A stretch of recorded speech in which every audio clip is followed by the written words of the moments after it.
नमस्कार दोस्तों, आज की कहानी है रिया का फैसला। मेरी शादी को 1 साल हो चुके थे।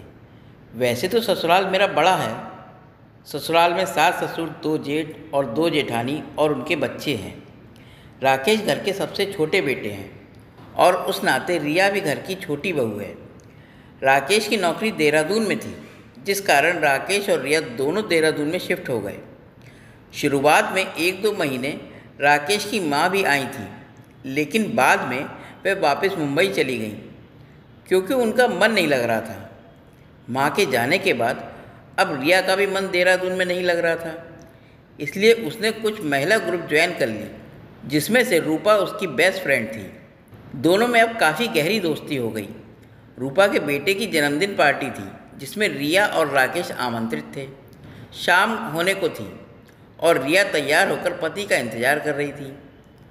उसका अभी तक कोई पता नहीं था।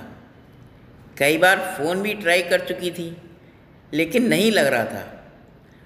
अब तक रूपा के कई बार फ़ोन आ चुके थे। रिया उससे कई बहाने बनाए जा रही थी, लेकिन जब 8 बज गया तब रिया को गुस्सा आने लगा, क्योंकि उसने राकेश को कितनी बार याद दिलाया था। तभी डोरबेल बजी।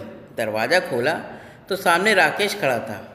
देखो रिया, तुम चली जाओ, मैं नहीं आ पाऊँगा। तुम नहीं आ रहे हो? क्या मतलब है तुम्हारा?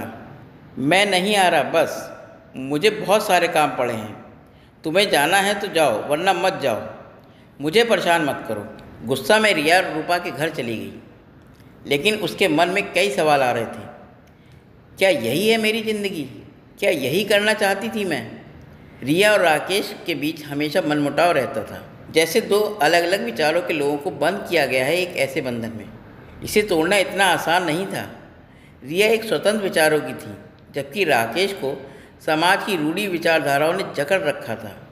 उसके परिवार में बहू को जरा भी आज़ादी नहीं थी।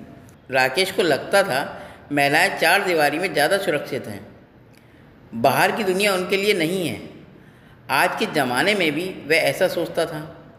शादी से पहले तो ऐसा नहीं करता था, फिर शादी के बाद क्या? रिया जब भी उससे अपनी नौकरी की बात करती, वह झल्ला उठता था। बर्थडे से लौटकर रिया बहुत थक चुकी थी। सुबह नींद खुली तो राकेश टेलीविज़न देख रहा था। रिया ने झट से चाय नाश्ता तैयार किया। क्या हुआ रिया? राकेश, मैं तुम्हारे ऑफिस जाने के बाद घर में अकेली रह जाती हूँ, बहुत बोर होती हूँ मैं। तो हाँ, बुला लो अपनी माँ को कुछ दिनों के लिए। नहीं, मैं सोच रही थी कि मैं स्कूल ज्वाइन कर लूँ, मेरी बोरियत भी मिट जाएगी और मैं घर भी देख लूँगी, क्योंकि स्कूल में ज़्यादा काम भी नहीं होता।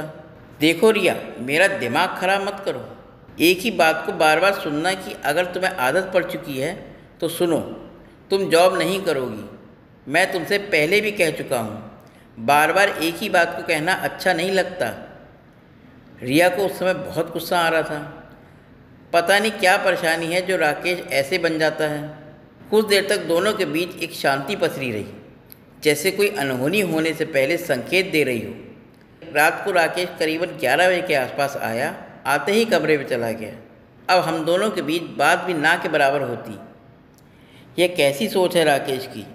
आखिर सारी रोक टोक औरतें ही क्यों सहें? अगर मैं स्कूल में पढ़ा आऊँगी तो क्या हो जाएगा? रिया की ज़िंदगी एक पिंजड़े में बंद जानवर के समान हो रही थी।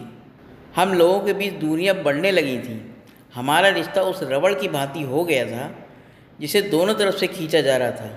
कब टूट जाए कोई भरोसा नहीं था। मैं शायद समाज की उन बातों से अवगत अब तक टिकी थी। शादी के बाद पति ही लड़की का सहारा होता है। एक अकेली लड़की को समाज कभी इज्जत नहीं देता। अगले दिन मैं इंटरव्यू देने के लिए एक स्कूल में गई। आते आते मुझे 5 बज गए। लेकिन यह क्या, राकेश घर में पहले से मौजूद था। आप कब आए? बिना कोई उत्तर दिए राकेश चीख कर बोला। कहाँ गई थी? बिना कोई उत्तर दिए। इंटरव्यू देकर आ रही हूँ। किससे पूछ के गई थी? जब मना किया गया तो तुम क्यों जिद पर अड़ी हो? क्योंकि मैं भी इंसान हूँ। तुम्हारी पत्नी के अलावा मेरा भी कोई वजूद है जिसे तुम मिटा देना चाहते हो। बस बहुत हुआ रिया, तुम समझती क्यों नहीं हो?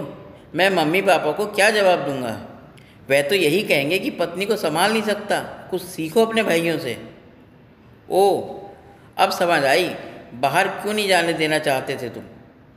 तुम्हारे मम्मी पापा नहीं चाहते हैं, सही सुना तुमने। अब तुम्हें ही फैसला करना है कि आगे तुम अपना भविष्य कैसे देखना चाहती हो, या तो जॉब या तो पति, कहकर राकेश चला गया।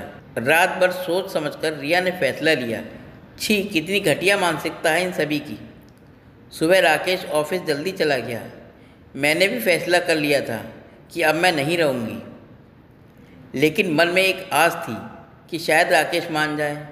राकेश के आते ही मैं बैग लेकर जाने लगी।